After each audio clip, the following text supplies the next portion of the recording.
pandemic itself. While the virus is not gone, thanks to the resilience of the American people and the ingenuity of medicine, we've broken the COVID grip on us. COVID deaths are down by 90%. We've saved millions of lives and opened up our country. We opened our country back up, and soon we'll end the public health emergency. So he says he's not ending That's called nothing. a public health emergency. But we'll remember the toll and pain that's never going to go away. More than 1 million Americans lost their lives to COVID. 1 million. Families grieving, children orphaned. From or of? Empty chairs at the dining room table constantly reminding you that she used to sit there. Remembering them. Here comes Milky We Joe. remain vigilant. We still need to monitor dozens of variants and support new vaccines and treatments. So Congress needs to fund these efforts and keep America safe. And as we emerge from this crisis stronger, we're also got to double down on prosecuting criminals who stole relief money meant to keep workers and small businesses. China. All right, folks, we are watching the State of the Union live. I figured he's live, I'll go live. Hopefully everyone is enjoying the State of the Union. You are going to watch it with me, I guess. You know what I'm saying? Let's see what happens. Thank you. If you're going to tune in, I would like for you to like and subscribe. And welcome to the Triple R Galaxy Network, everybody. Peace and love. I am your man, Rock and Roll Rebel. Please follow me on Twitter. I did sign up for Twitter Blue. We'll see how that goes.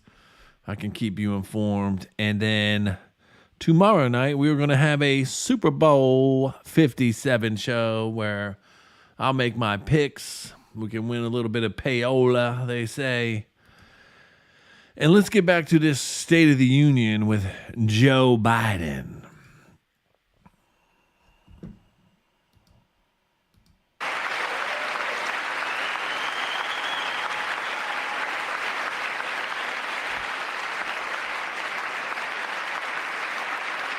They're always clapping. They clap for anything. Before I came to office, you remember, during that campaign, the big issue was about inspector generals who would protect taxpayers' dollars who were sidelined.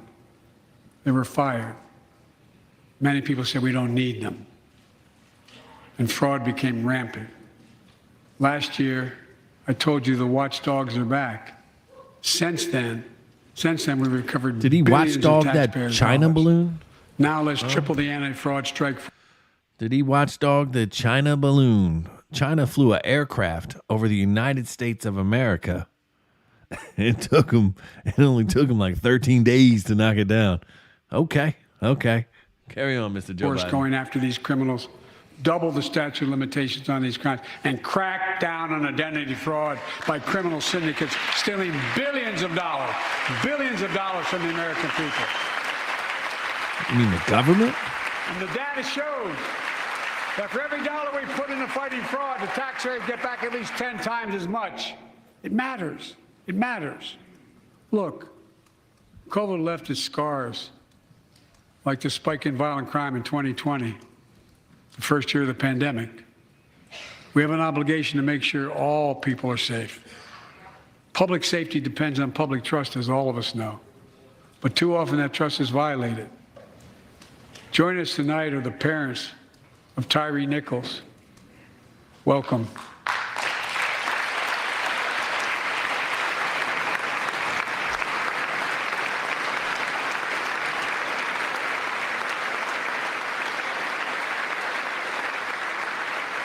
We had to bury Tyree last week. That's sad. Was that As fentanyl? many of you personally know, there's no words to describe the heartache or grief of losing a child. But imagine if you lost that child at the hands of the law. Imagine having to worry whether your son or daughter came home from walking down the street, playing in the park, or just driving a car. Most of us in here have never had to have the talk that brown and black parents have had to have with their children. Bo, Hunter, Ashley, my children, I never had to have the talk with him.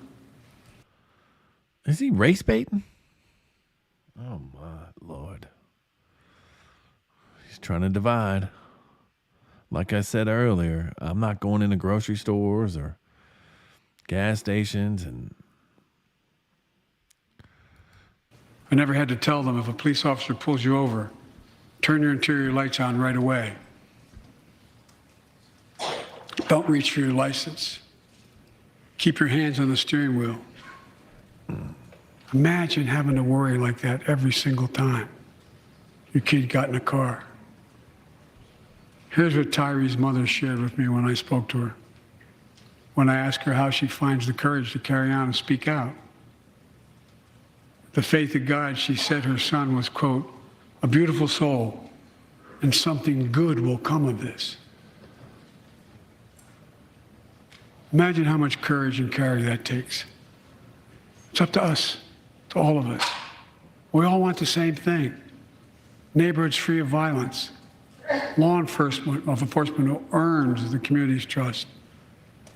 Just as every cop, when they pin on that badge in the morning, has a right to be able to go home at night, so does everybody else out there. Our children have a right to come home safely. Equal protection under the law is a covenant we have with each other in America. I will say Joe Biden is keeping himself together. I mean, the speech, I've been watching it from the beginning, hasn't been that bad. Joe Biden is probably laced up on some Adderalls. But let's get back to it.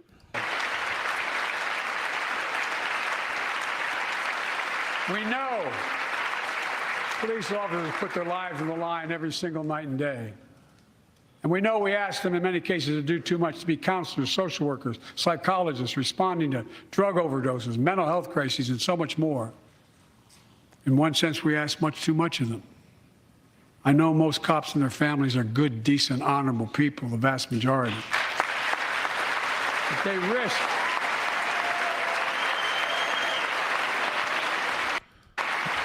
We'll salute the boys in blue.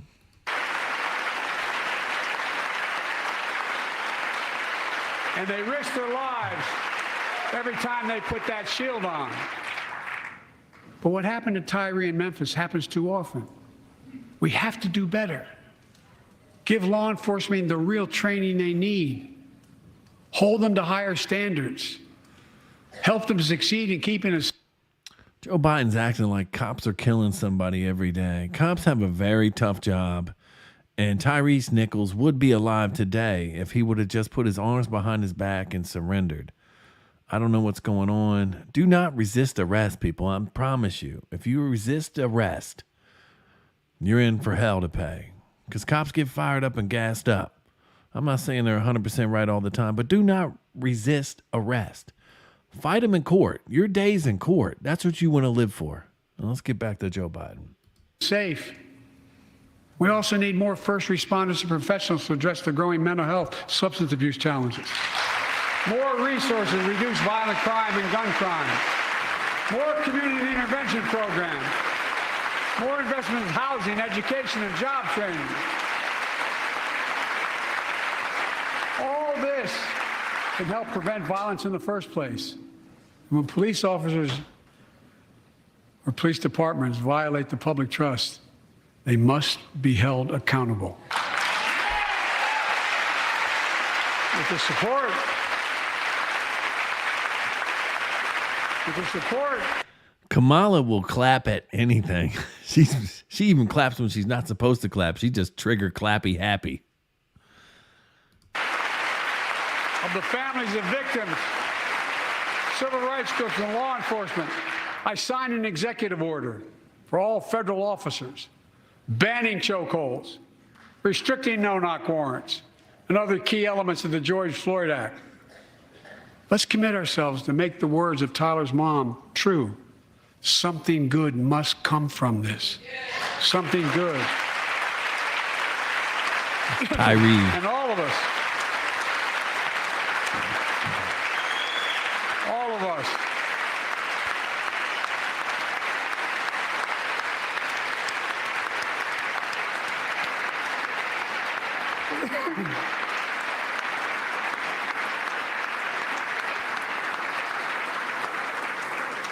Folks, it's difficult, but it's simple. All of us in this chamber, we need to rise to this moment. We can't turn away. Joe Biden should have rose to the moment where he had the China aircraft blown up earlier. I want to thank you all for tuning in. I will go live after to give you my full reaction from this speech. I would like for y'all to like and subscribe. Follow me on Twitter. I get wild on Twitter. I'm rated R on Twitter, PG-13 on the tube. Thank you for tuning in to the Triple R Galaxy Network. I'm your man, Rock and Roll Rebel, giving you real news in real time. Make sure you like and subscribe. Peace and love. Peace and love.